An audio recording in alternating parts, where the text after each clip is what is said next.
आपको जय सिया राम जी की। आज मैं गायत्री शिवानी शिनी आप सबके लिए हरियाली अमावस्या के बारे में बताने आई हूँ।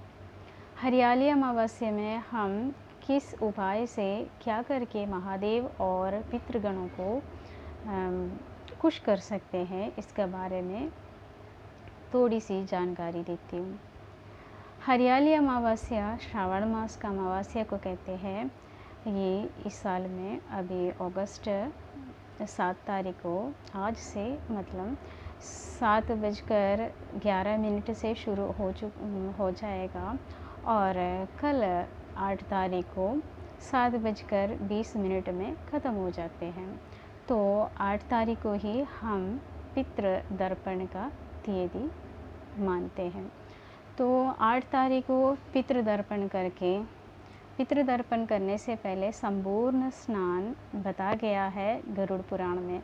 संपूर्ण स्नान मतलब कि हम कई बार ऐसा कहते हैं सिर धोकर नहीं नहाना होता है, ऐसे नहीं है। सिर धोकर पूर्ण शुद्ध होकर ही तर्पण करना चाहिए। पुराना समय में डुबकी लगाकर नहा के दर्पण करने का प्रथा था।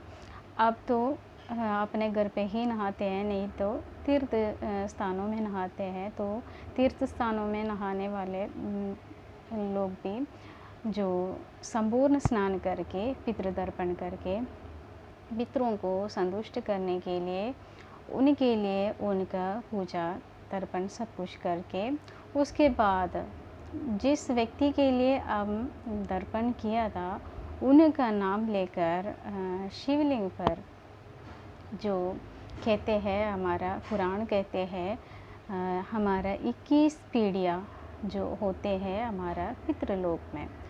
तो पंडित जन कहते हैं कि सबको ये कहते हैं 3 पितृ है तुम्हारा, 3 पितृ है। 3 पितृ तो आगे आते हैं हमारे से, उन जो हम देते हैं उनको ग्रहण करने के लिए आगे आते हैं। कुल मिलाकर 21 पितृ होते हैं हमारा। तो 21 पितरों के लिए 21 बेलपत्र का जो बेलपत्र का पत्ते जो महादेव पर चढ़ाकर 21 बार जलतारा करके, मतलब एक एक पत्ता रख के उसके ऊपर एक एक बार जलतारा करके ऐसे 21 बार करके 21 बार ओम नमः शिवाय का जाप करने से पितृगणों को अवश्य ही मुक्ति मिल जाते हैं और उसी से पितृगण भी खुश हो जाते हैं, महादेव भी खुश हो जाते हैं। हरियाली अमावस्या में महादेव को सबसे अधिक प्रिय है वृक्ष। पौधे लगाने से महादेव बहुत अधिक प्रसन्न हो जाते हैं। तो एक पौधा अवश्य ही लगा लीजिएगा और अपना मनोकामना पूर्ण कीजिएगा। महादेव का नाम पर जो भी पौधा लगाएगा महादेव अवश्य ही आप लोगों का मनोकामना पूर्ण कर देते हैं। तो ये हरियाली अमावस्या में आप लोग ये उपाय करके महादेव को और पितरों को भी खुश कर सकते हैं। वो कैसे? हम जो 84 लाख योनि में से निकलकर हम ये इंसान का मनुष्य शरीर हमें मिल जाते हैं। तो ये 84 लाख योनि में एक योनि होती है वृक्ष का योनि।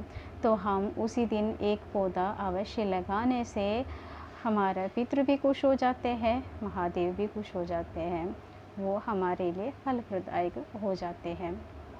और दूसरी बात, जो व्यक्ति बीमार है, काफ़ी समय से बीमार चल रहे हैं, उन्हीं के लिए इसी दिन उस व्यक्ति को जितनी आयु है उतने ही बेलपत्र के पत्ते महादेव पर चढ़ाकर उतने ही जलतारा अर्पण करने से उनका रोग से थोड़ा सा शमन मिल जाते हैं।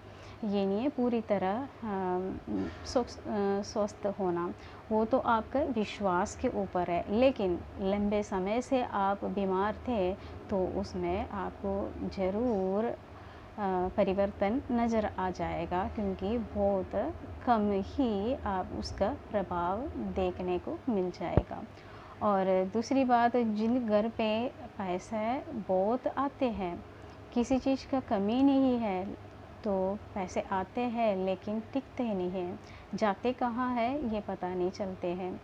तो जिस तरह कहते हैं ना, घर पे बरकत नहीं है, तो उसके लिए है हरियाली अमावस्या के दिन एक तुलसी का पौधा ज़रूर लगा दीजिएगा और शाम के समय तुलसी का आगे घी का दीपक लगाकर तुलसी माता से यही प्रार्थना कीजिएगा कि मेरे घर पर पैसा बहुत आते हैं लेकिन कोई बरकत नहीं है माता, मेरा इस समस्या से मुझे पार कर दीजिएगा। इसी तरह आप अपने दिल से, प्रार्थना तो अपने दिल से आते हैं, तो अपने दिल से जो मन से जो प्रार्थना करते हैं अवश्य ही भगवान सुनते ही हैं।